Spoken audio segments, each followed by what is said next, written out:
Hello বন্ধুরা, আজকে উমরপুর হাট যে আমাদের সাথে এত বড় স্ক্যাম হবে আমরা কোনো ভাবতে পারিনি। তো চলো তোমার ফুল ব্লগটা তোমরা দেখতে থাকো। তো প্রথমত চলে আসি আমরা মহল্লাপাড়া, আর মহল্লাপাড়া থেকে চেন্না ধরে দুজন বন্ধু মিলে চলে আসি সেই উমরপুরের উদ্দেশ্যে। আর এই যে আমাদের মহল্লাপাড়ার পেট্রোল পাম্প যেটা জাস্ট পাওয়া ছিল, সেটাকে হাই বলে চলে আসি আমরা সেই জমিপুর শহরের ভিতরে। আর সেখান থেকেই চলে যাই আমরা সোজা উমরপুর।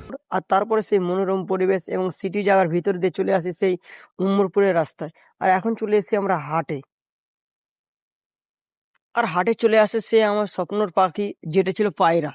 যেগুলো ছিল অনেক। আর তারপরে এখানে দেখছি হাঁস, মুরগি ও এছাড়া রয়েছে গরু, ছাগল, মানে ইত্যাদি। যে হাটে মানে যাবতীয় জিনিস পাওয়া যায়।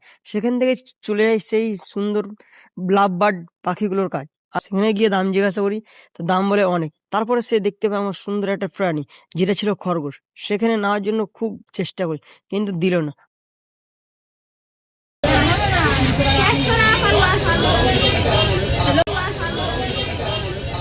আর তারপরে মাছ কিনতে যে আমার বন্ধুর সাথে এত বড় স্ক্যাম হয়ে যাবে আমি কখনো ভাবতে পারিনি। 35 টাকা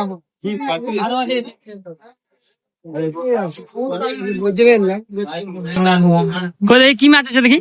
25 টাকা পাখি। এক পিস? এটা না, এটা কত? এটা 8 টাকা। এটা আবার আছে দাম ওই তো আমরা বললাম। আর সেখান থেকে বেরিয়ে আমরা চলে আসি ছিপের দোকানে, যেন হুইল ছিপ।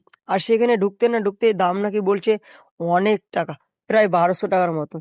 কিন্তু আমাদের সাথে এরাও চিটিং করলো, তার জন্য না নিয়েই সোজা চলে আসি আমরা বাড়ি। তো টাটা, বাই বাই। এরকম ব্লগ দেখতে হলে পেজটাকে ফলো করে রাখো।